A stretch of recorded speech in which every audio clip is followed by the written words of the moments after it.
chers élèves et bienvenue dans une nouvelle leçon de conjugaison.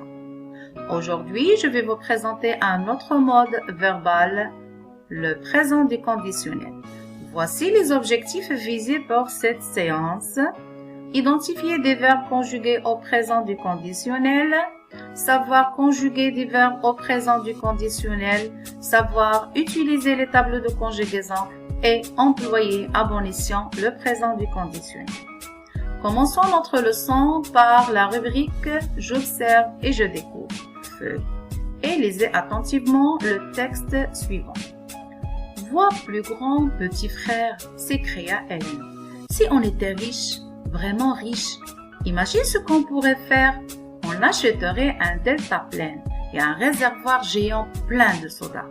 On décollerait du toit de la maison et on partirait asperger tout le terrain de football. Ça ferait une bouillasse bien collante. On construirait aussi un moulin à vent géant et on achèterait des tonnes de fumier et on soufflerait la mauvaise odeur sur toute la ville. S'enthousiasma Edgar. À cause de la puanteur, plus personne ne sortirait pendant des jours. On aurait les magasins de jouets, de bonbons et les glaciers pour nous tout seuls. Voilà le texte. Comme vous avez remarqué, les enfants ont imaginé de faire pas mal de choses. Mais ils ne pourraient pas réaliser ce qu'ils avaient imaginé qu'à condition qu'ils seraient riches. D'accord? Maintenant, on va recopier les verbes écrits en rouge dans un tableau et on va les analyser petit à petit. Donc, passons à la rubrique suivante. J'observe et je réponds. Voici le tableau et voici les verbes recopiés. Donc, la question qui se pose maintenant, à quelle personne sont-ils conjugués ces verbes? Donc, comme vous voyez la terminaison AIT, donc, ils sont conjugués à la troisième personne du singulier. Maintenant, la question suivante compare le radical de chaque verbe conjugué avec le radical du verbe conjugué au futur. Il dit que remarques-tu? Donc, on va commencer par les verbes suivants. Acheter, décoller, souffler. Comme vous avez bien remarqué, dans le radical, on a conservé l'infinitif entier. Donc, si on va comparer avec le futur simple, c'est la même chose. Quand on conjugue au futur simple, pour les verbes de premier groupe, on conserve l'infinitif entier et on rajoute les terminaisons. Mais ici, ce n'est pas la même chose au niveau de la terminaison. AIT, c'est la terminaison de l'imparfait. Pour le verbe pourrait, le radical ici, c'est le radical du verbe pouvoir. C'est le même radical qu'au futur simple, mais la terminaison est celle de l'imparfait. Ferait, la même chose, c'est le verbe faire, le radical du futur simple et la terminaison de l'imparfait. Aurait, l'auxiliaire avoir, le radical du futur simple et la terminaison de l'imparfait. Partir, sortir. On a conservé l'infinitif entier comme le futur simple, mais la terminaison est celle de l'imparfait. Construire, c'est un verbe qui se termine avec E. On a supprimé le E et on a rajouté la terminaison. Donc, c'est pareil au niveau de radical par rapport au futur simple, mais la terminaison est celle de l'imparfait. Donc, on peut dire le radical est le même que celui utilisé pour le futur simple, sauf la terminaison est celle de l'imparfait. Comment former le conditionnel présent? Donc, c'est facile. On peut former le conditionnel présent sur la base du futur simple. Donc, on prend le radical du futur simple et on rajoute la terminaison de l'imparfait. Un petit rappel en ce qui concerne les terminaisons de l'imparfait.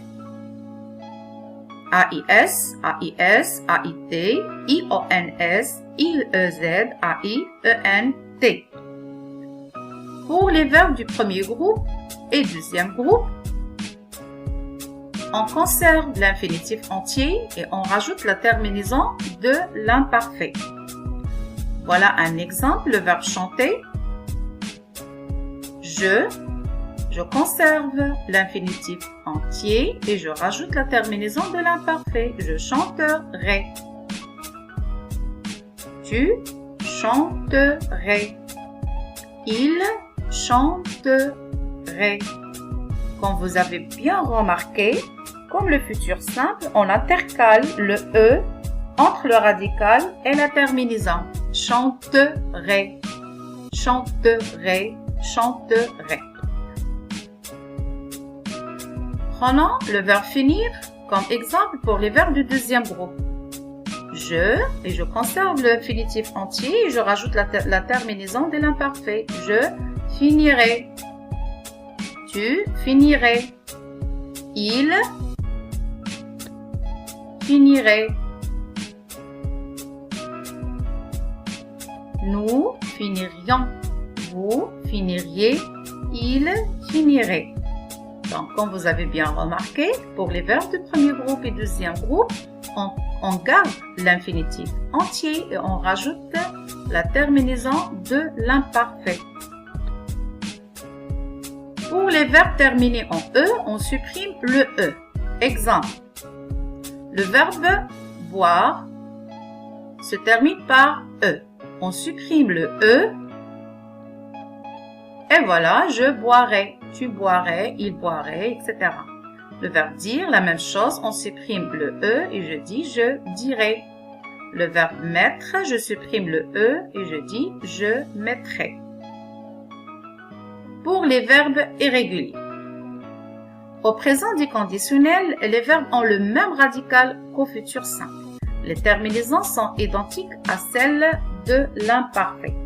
Donc, pour former le conditionnel présent, il faut maîtriser d'abord le futur simple parce que on forme le présent du conditionnel à partir du futur simple, c'est-à-dire le radical du futur simple et on rajoute les terminaisons de l'imparfait.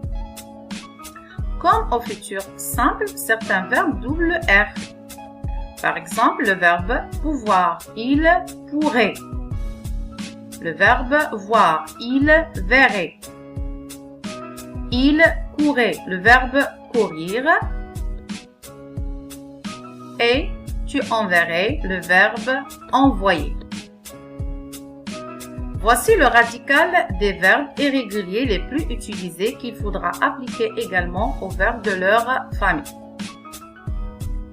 Être, je serai. Avoir, j'aurai. Aller, j'irai. Faire, je ferai. Falloir, je voudrais, etc. Dans quelle situation utilise-t-on le conditionnel présent? Le conditionnel est utilisé pour exprimer la politesse. Pour demander un service ou quelque chose d'une façon polie à quelqu'un, on utilise le conditionnel présent. Tu voudrais venir avec moi à la piscine? Aussi pour exprimer un souhait ou bien un désir. J'aimerais venir te voir, mais j'ai trop de travail. Pour exprimer des conseils. Tu devrais respecter le confinement à fond. Aussi pour exprimer une hypothèse encore possible. Si le temps était beau, Céline partirait à la pêche. Donc, comme vous voyez, on l'utilise pour exprimer une action qui aura lieu à condition qu'une autre action ait pu avoir lieu avant. Céline partirait à la pêche si le temps était beau. Donc là, vous voyez qu'on utilise le conditionnel présent après l'imparfait. Voici un exercice d'application pour mieux comprendre. Conjugue les verbes entre parenthèses au présent du conditionnel. Voilà les phrases et les verbes entre parenthèses à conjuguer au conditionnel présent. S'il y avait du soleil, les fruits, le verbe mûrir. Donc, c'est pareil comme le futur simple. On va avoir le radical du futur simple et on rajoute la terminaison de l'imparfait. Mûrirait. Elle, le verbe vouloir, bien partir en vacances. Au futur simple, quand on conjugue le verbe vouloir, on dit voudrait. Donc, je prends le radical et je rajoute la terminaison de l'imparfait. Voudrait. S'il neigeait, On irait faire de la luge. Nous serions très heureux de vous revoir. Si je pouvais, je ferais le tour du monde. Voilà, j'espère que vous avez bien compris. C'est la fin de notre séance. Merci pour votre attention et à la prochaine.